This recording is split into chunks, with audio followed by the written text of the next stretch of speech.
The idea of survival and existence is a complex matter, but is there a method to the madness? Today I'm going to be covering some topics that answer questions about natural selection, such as, what is natural selection? Is there evidence to prove this theory?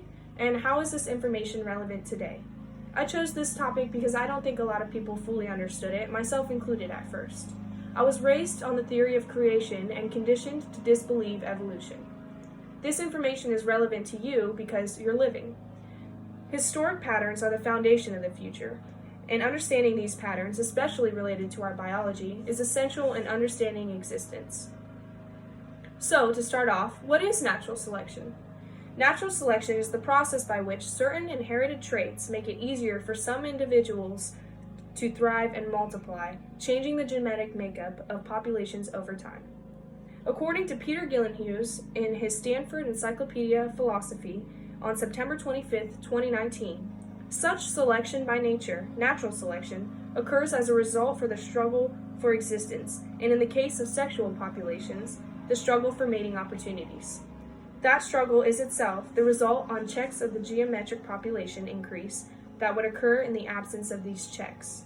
These checks can be identified as a limited food supply, limited nesting sites, predation, disease, harsh climatic conditions, etc. The offspring of those with the beneficial traits will be likely to produce further descendants.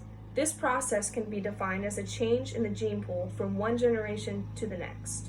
All living things have small differences. If one of those differences allows the individual to live longer, they will likely have more offspring. So is there evidence of this in real life?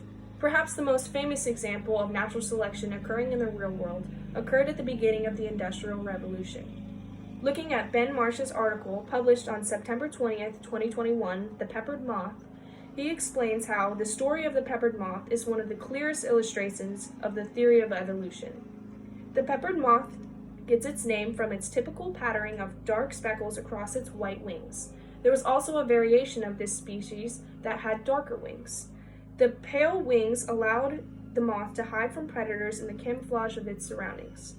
As the Industrial Revolution took off, it began to have a darkening effect on the trees and structures surrounding due to the soot and pollution.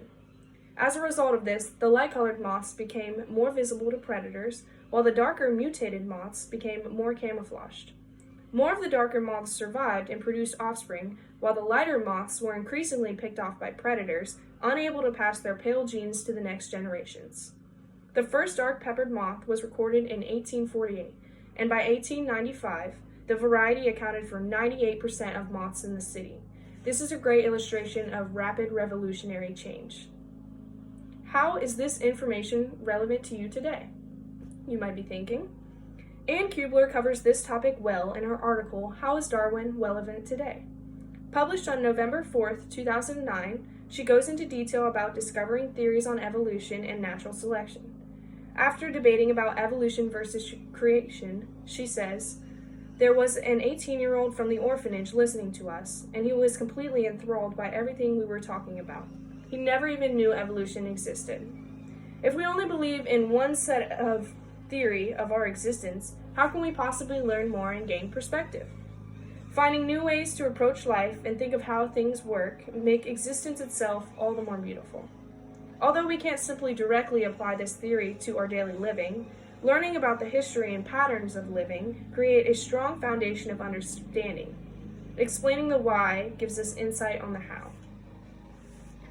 So back to my original question, is there a pattern to existence? I think we can all agree there is information to support identification of what allows changes in populations to exist and evolve. In sum, survival of the fittest is a great way to describe natural selection. The peppered moth is one of many examples of the theory occurring in real life. We can use this information as a foundation of understanding the evolution of life, no matter what you believe.